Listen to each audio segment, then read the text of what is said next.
Shallow মেশিনগুলোকে বিশুদ্ধ হাওয়া দিতে মানুষ বাঁশের ওপর হাওয়া টানার যন্ত্র বেঁধে দিয়েছে। লম্বা পাইপের মাধ্যমে সেসব সংযুক্ত করা হয়েছে মেশিনের সাথে।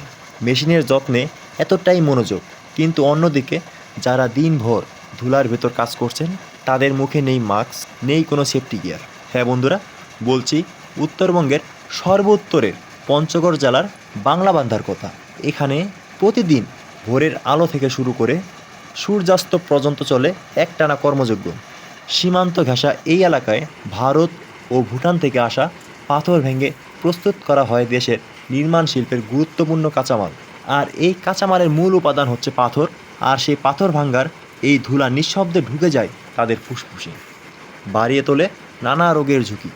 তারপরও তারা থেমে নেই, কারণ পেটের ক্ষুধা তাদের প্রতিদিনই ধাক্কা দেয় কাজের মাঠে নামতে। পুরুষ নারী সবাই মিলেই সারাদিনের কঠোর পরিশ্রমের বদলে পান মাত্র 400 টাকা হাজিরা। শ্রম, ঘাম, কষ্ট সব কিছুর পরও ন্যায্য মূল্য থেকে তারা বঞ্চিত। নিজেদের স্বাস্থ্য নিরাপত্তা সব কিছু ভুলে তারা লড়ে যায় পরিবারের জন্য। আর এমন দৃশ্য চোখে পড়লে মনে হয় এই খেটে খাওয়া মানুষের দিকে সরকারের আরও সুনজর দেওয়া জরুরি। তাদের নিরাপত্তা, ন্যায্য মজুরি এবং কর্মপরিবেশ উন্নয়নের ব্যবস্থা করা এখন সময়ের দাবি। তো প্রিয় বন্ধুগণ, ভিডিওটি কেমন লেগেছে তা অবশ্যই কমেন্টে জানাতে ভুলবেন না।